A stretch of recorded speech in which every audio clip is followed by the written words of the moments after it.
Hello, divine beings. Welcome to Tuesday, 10/10/23. I'm Astrologer Sarah Ashley here with Tuesday's Daily Dose of AstroTarot. Okay, so Pluto is going direct in Capricorn at 27 degrees today. This is a big day. This is the last time Pluto will go direct in Capricorn for the next 200-something years. Pluto is the planet of death, rebirth, and complete transformation. And we can see that there's a complete transformation going on in a geopolitical stage because we have Capricorn, which is this sign that Pluto is in, going direct. Capricorn is about infrastructure. It is about governments, okay? It's about institutions.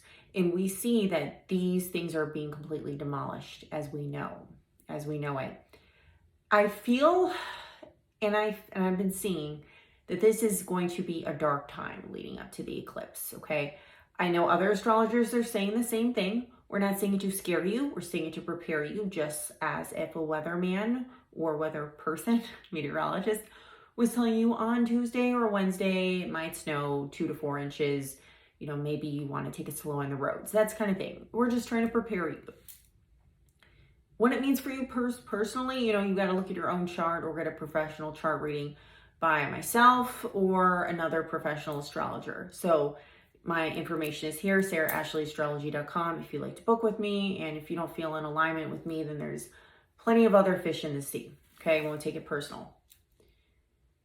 This Pluto direct is, leading up to the eclipse, which is on 1 for 4 as I say that, on the 14th at 21 degrees Libra. What we need to know right now, just about today's energy, is that Chiron is going to start its opposition with Sun. And Chiron will oppose the Sun and Moon during the eclipse on Friday as well. So it's important, Friday night, Saturday, depending on where you live.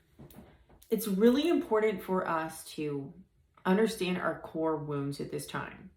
They could be generational wounds.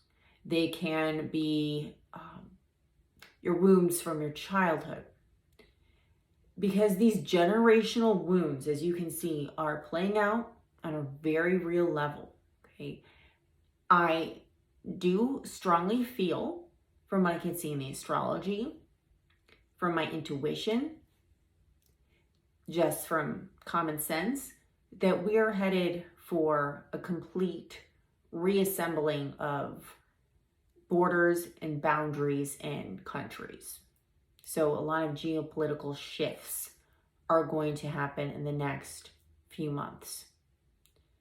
I firmly believe that. The next few months it will begin. So, from now until the next couple of years, there's going to be a shift, okay? And how that looks to me, it's like a scrambling. That's what my guides are saying to me. We do have Virgo moon today, and Virgo moon is balsamic. So, it's just a lot of like this dark energy with Mars at 29 degrees Libra. Mars is the planet of war, and 29 degrees is the anaretic degree. It's the all-encompassing degree. So we just had Mars conjunction South Node, which was the dismantling of these old karmic contracts or legal contracts. So on a personal level, yeah, it's great to get away from people who are no longer in alignment with you or in karmic partners. And we talk a lot about that in the spiritual community. So on a personal level, it's time to find your independence with this North Node Aries, right? It's time to assert yourself. It's time to be empowering yourself and find your own true north and find your own Mars energy. Not to tick people off, but to be in your own personal power and sovereignty, your own energetic sovereignty. It's so super important. We do know that Mars in Libra is going to really leave its mark for a super long time because of that South Node conjunction that we had the other day, okay? When it squared Pluto. Mars will move into Scorpio tomorrow and be a new energy, and I'll talk about it then, okay? Which is very Plutonic. This moon, this darker moon, this balsamic moon in Virgo will conjunct Venus in Virgo and oppose Saturn today, while Venus is still in the opposition with Saturn. So this energy is telling me that there's this feeling of isolation. There's this feeling of, I want to get it right, but I don't know how. There's a feeling of feeling like you're left in the dark and you're trying to fix things maybe at a cellular level, and you can't really see the big picture. Okay. So today might not be the easiest energy. And I know the toxic positivity crowd is not liking my messaging right now.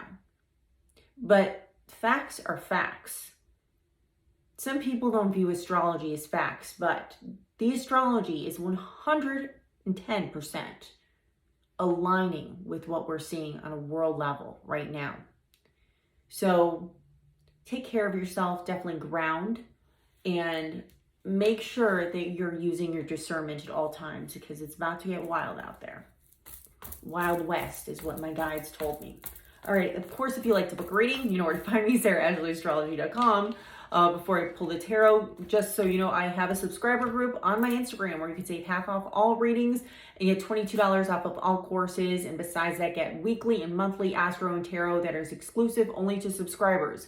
When you come to the monthly Zoom meeting, you can get your own personal tarot reading for the month on there that's included in my subscription fee of $4.99 a month. Okay, let's go ahead and look at the tarot. By the way, I do teach a tarot class and it is pre-recorded. I also teach an astrology one for beginners. It's on my website. If you like to join, you can join at any time and you can watch at your own pace and convenience.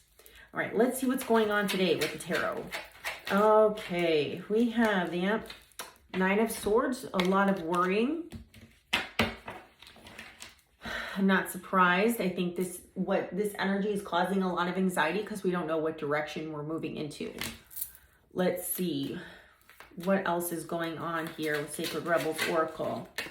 Okay, this is a 44 card, Visions of Life Beyond Death. And this reminds me a lot of the High Priestess because, I mean, she looks like the High Priestess, but she's this owl above her. You know, she has the selenite on her third eye and she's the wise woman.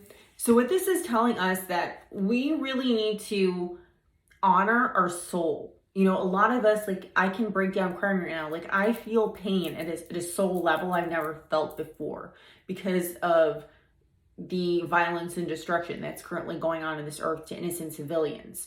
That, you know, I think harkens back to many, many, many lifetimes for all of us, okay? So we really have to be in integrity in this time and not do things out of emotion, but out of a legacy. Like, what legacy are you leaving on this planet, and what is good for your soul and for the greater good of not just you, but your soul family, okay? Anyways, if you like to book a reading, you know where to find me, and I will be back on Wednesday's forecast. Have a great Tuesday.